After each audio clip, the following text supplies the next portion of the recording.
Сега доаѓаме до оваа навистина фантастична точка која што е поставена на дневниот ред како прва, а тоа е информација за актуелната финансиска состојба на град Скопје и на јавните предпријатија. Ќе почнам со едно прашање, а тоа е кој ќе одговара за штетата нанесена на овој град, за угледот кој што е оштетен на овој град, за безобразните лаги кои што се изнесуваат во јавноста од дел од луѓето кои што континуирано сакаат само да наштетат на овој град и на овие граѓани, а сепак седат така некако мистериозно во овие клупи тука пред нас, како советници. Повеќе наврати во јавност е напоменато дека состојбата во градот е финансиски добро консолидирана, дека градот добро функционира, дека јавните предпријатија оставени со милионски долгови, а за прв пат во историјата на град Скопје, затоа што нели нормално нема поддршка од централна власт, опозицијата која што е позиција во градот Скопје исто така нешто не им е по кејфот, континуирано напаѓаат и гледаат да си најдат некако заеднички јазик, како да си имаат еден единствен виновник, сепак не гледајќи сопствената одговорност. Сега, почитувани советници, сите кои што сте тука, никого не амнестирам, никој, ниту еден во оваа сала нема да амнестирам, меѓутоа ќе поставам неколку реторички прашања, кои што понатаму, ако не се јасни некому, и ќе ги одговорам. И покрај тоа што сметам дека нема да им биде потребен одговор. Прво, за состојбата во јавните предпријатија, скоро 500 лица имате од оваа коалиција на ВМРО ДПМН, кои што биде избрани за представници на управните, надзорните одбори, односно оние кои што раководат со структурите во овие јавни предпријатија, кои што ги имаат во секој еден момент финансиските состојби и извештаи на овие јавни предпријатија.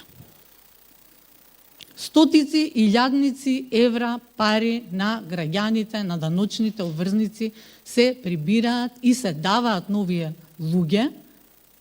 Милиони евра се трошат тие секој месец да земаат во овие управни надзори, одбори, паушали, за вие тука, како лица кои што сте ги избрале директно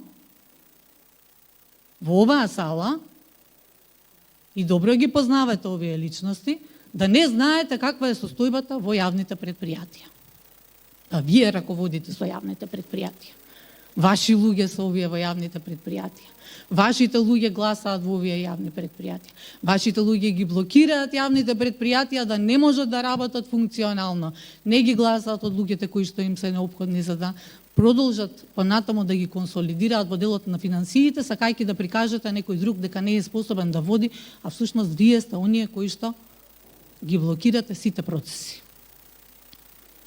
И затоа мене од една страна ми е чудно зошто прашувате, кога дури и вие самите можете да ги презентирате овие податоци, секое тромесечје, постојано ви се доставуваат финансиски извештаи од сите од овие институции, можете да ги прочитате. Имаше едно небулотично излегување во јавност, градот е во банкрот.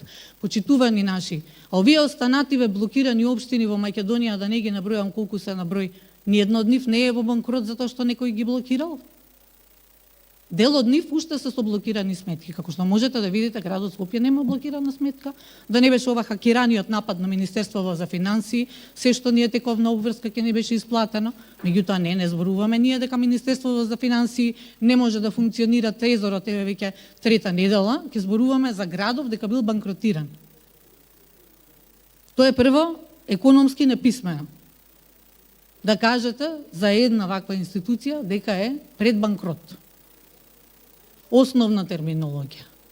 Второ, стварате страв, неизвестност, не само кај граѓаните, кај доверителите, кај секој еден кој што треба да работи и да соработува со овој наш град, кој што сакате да кажете дека многу го сакате, меѓутоа таа љубов не може никој од граѓаните да ја види, затоа што ниедна од одлуките кои што се за нивен интерес тука не ги гласате. И на крај, последно, коалицијата која што тука функционира, ќе ја видиме и денеска на дело во голем дел од одлуките и веќе ја гледаме.